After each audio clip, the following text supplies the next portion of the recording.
Ngobrol Inggris? Hello, everyone. Welcome back to another episode of YNI Podcast. I am Sarah, and I am so happy to see you today. How are you feeling? I hope you are ready to learn something new. And I'm Walter. I'm feeling good, Sarah. Actually, I'm feeling hungry. Is this episode about food? Please tell me it's about food. Yes, Walter, you guessed it. Today's theme is talking about food. We love eating, right? Everyone loves eating. Absolutely. Eating is the best part of the day. Maybe the only good part sometimes. Don't be so dramatic, Walter. But yes, food is amazing. It connects people. It makes us happy. And today, we want to talk about it with you, our listeners. That's right. So before we start chatting, we have a special message for you. This podcast is for your English journey. Exactly. Get ready to practice your listening. We will speak clearly, but naturally. You don't need to write everything down. Just listen. Just relax and enjoy the conversation. Imagine you are sitting with us at a cafe. We are just friends talking about lunch. If you listen to our last episode about daily routines, you know our style. We keep it simple, we keep it fun. So, take a deep breath. Are you ready? I was born ready, especially for food topics. Okay, let's dive in. So, Walter, since you are hungry, what did you eat today? Let me think. I had coffee, just coffee, and maybe a small cookie. Walter, that is not a real meal. You need protein, you need vegetables. I know, but sometimes I am busy. I wake up late, I run out the door. Coffee is my best friend in the morning. What about you, Sarah? You look very energetic. You must have eaten a big breakfast. I did. I had oatmeal with bananas and some honey, and I drank a lot of water. I try to start my day with something healthy. It gives me energy for the podcast. Oatmeal. Very responsible. I like pizza for breakfast. Pizza for breakfast? That is interesting. Hey, don't judge me. Cold pizza is delicious. But okay, let's talk about favorite foods, not just breakfast. What is your favorite food in the world? If you could only eat one thing forever. Oh, that is a hard question. I love many things, but I think I choose noodles. Maybe Indonesian mie goreng. It is sweet, salty, spicy. It is perfect. Mie goreng is good, I agree. But for me, I think I choose burgers. A big cheeseburger with fries. It is simple. It is happy food. Okay, so I'm healthy noodles and you are junk food burgers. It is not junk food. It is American culture. Okay, sure. Let's talk about that. Where do you prefer to eat? Do you like street food or do you like homemade food? Food from your house? Oh, street food all the way. I love the smell. I love the noise. You know, when you stand on the street and the chef cooks in front of you, it feels alive. Homemade food is sometimes boring. Boring? How can you say that? Homemade food is love. When my mother cooks, she puts love in the pot. Street food is okay, but sometimes I worry about the hygiene. Is it clean? Come on, Sarah. Where is your adventure spirit? Street food is where the flavor is. But I understand. My stomach is strong. Maybe yours is sensitive. It is not sensitive. I just want to be safe. But I agree, street food is exciting. When I travel, I always try the street food. It is cheaper, too. Yes, cheaper. That is important for me. I am not a rich man. I need to save money. Speaking of money and work, this reminds me of an idiom. Oh, here we go. The English lesson part. Yes. Listeners, pay attention. Walter said he needs to save money. In English, we have an idiom, bring home the bacon. Can you explain that, Sarah, for our friends listening? Of course.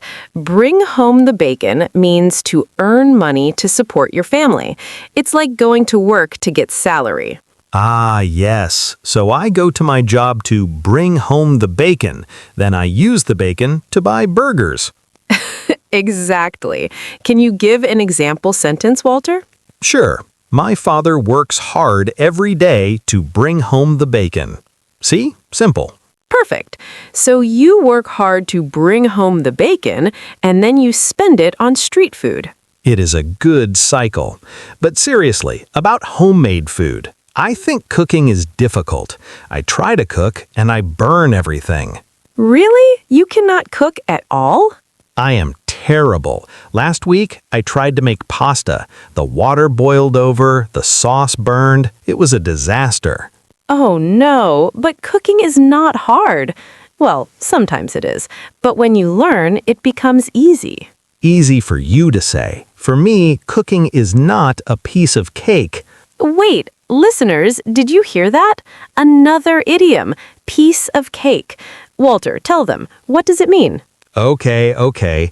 Piece of cake means something is very easy, very simple, like eating a small slice of cake. It is not difficult. Can you give an example? Yes, the English test was a piece of cake. I finished in 10 minutes. Wow, you are confident. But for me, cooking pasta is a piece of cake. For you, it is a big problem. Yes, because I am a man of the street. I buy food. I don't make food. Okay, Mr. Street Food, let's talk about healthy food versus junk food. We touched on this earlier. I try to eat vegetables, I try to drink water, but sometimes I want chocolate. See, you are human. Everyone wants chocolate. Junk food tastes good. That is why it is dangerous. It tastes too good.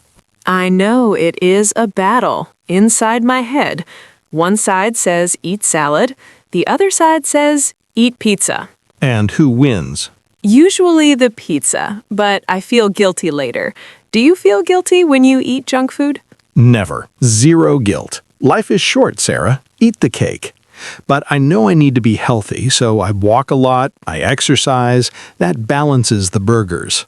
That is a good strategy. Move your body so you can eat more food. Exactly. It's simple math. Calories in, calories out. But sometimes I try weird food, not just burgers. Have you ever tried something weird, Sarah? Weird? Like what? Insects? Yes, like insects or strange fruits. Okay, I have a story. When I was in Thailand, I tried durian. You know durian, the smelly fruit? Oh, the king of fruits. It smells like old socks mixed with cheese. Yes, it smells very strong, but the taste is sweet and creamy, like custard. But when I ate it, people on the street were looking at me. Why? Because you are a foreigner eating durian? Yes, and I made a funny face. I was not sure if I liked it, but I wanted to be polite, so I smiled and ate more.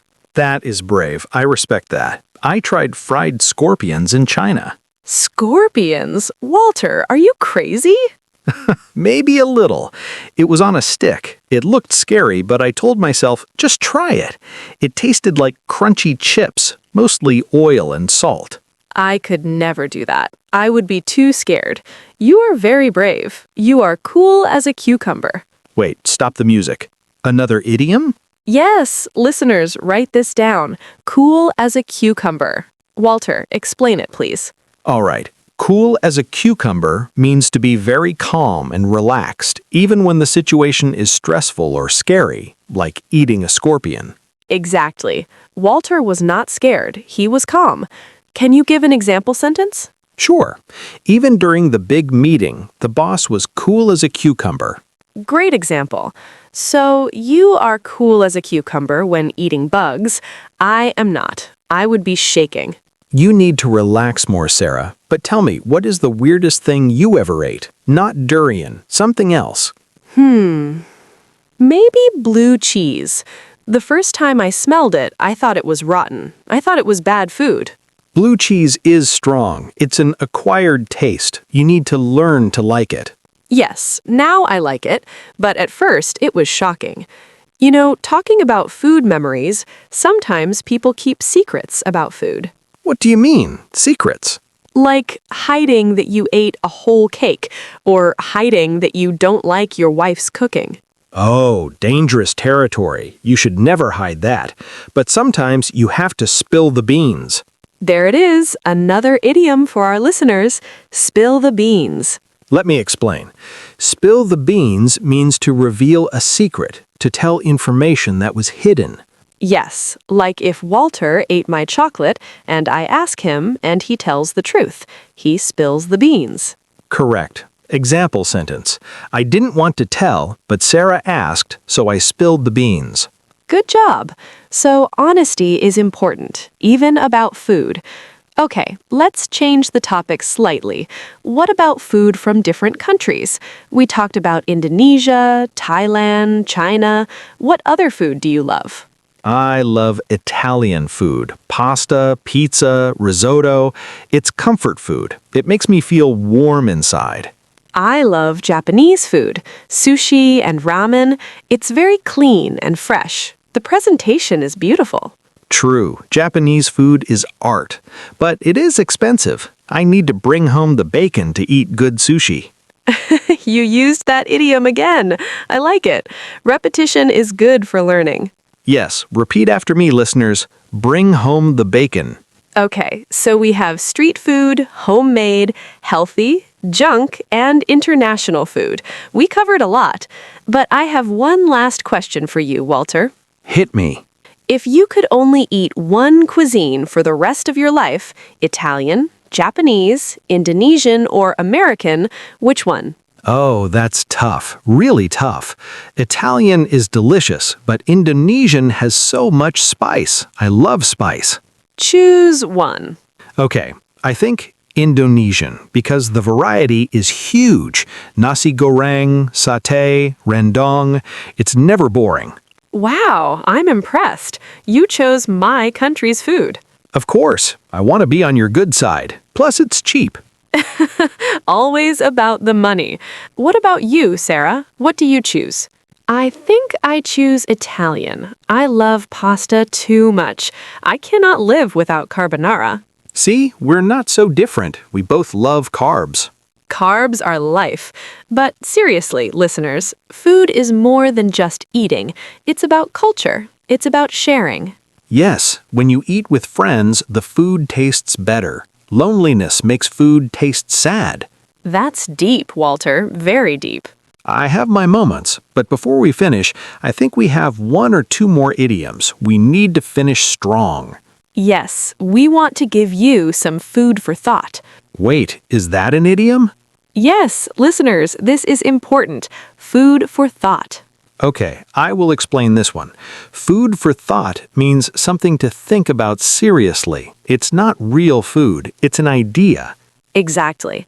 Like this podcast, we hope our conversation gives you food for thought about your English learning. Example sentence. The teacher's advice was interesting. It gave me food for thought. Perfect.